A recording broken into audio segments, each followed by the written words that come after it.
We're here at Chiefs camp with one of the faces you see here pretty much every year, Mitch Holthus, voice of the Kansas City Chiefs. Now, Mitch, you've been in your role longer than anyone before you. Looking at the offense going into the season, how do they compare to what you've seen before? In my 25 years, I'll humbly say this, that I think it's the best collection of talent from the skill positions that I've seen. There's a lot of weapons on this team. With a young quarterback, they're going to need all those weapons, and trying to mesh with an offensive line that's still kind of trying to figure it out. But there's a lot of options on this team.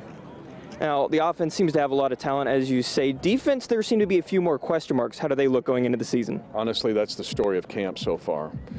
2 weeks into this camp, the defense has been the story. I think defensively, the Chiefs are going to be much better than people think, because the prevailing thought in the offseason was the defense is near the bottom, they're holding this team back, and I would tell you just the opposite.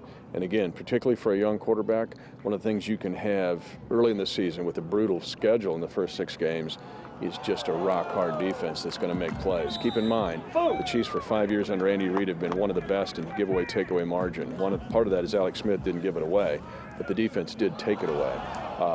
People underestimate the impact of Kendall Fuller on this team to get him in the Redskins trade.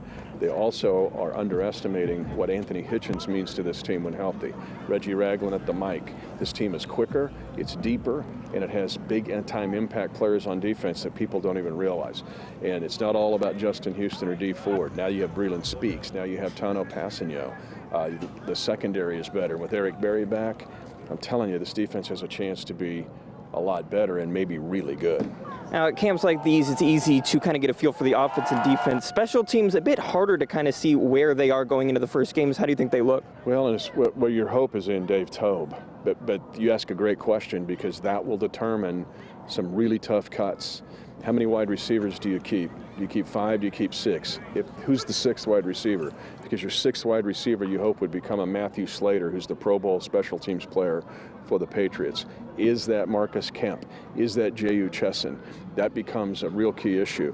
With the rule changes, particularly on the kickoff return rule, you now have to be faster, quicker on your up front people. Less bigs, more skill. That means your wide receivers, your linebackers, and your DBs that can play special teams are now more valuable than ever with the rule changes.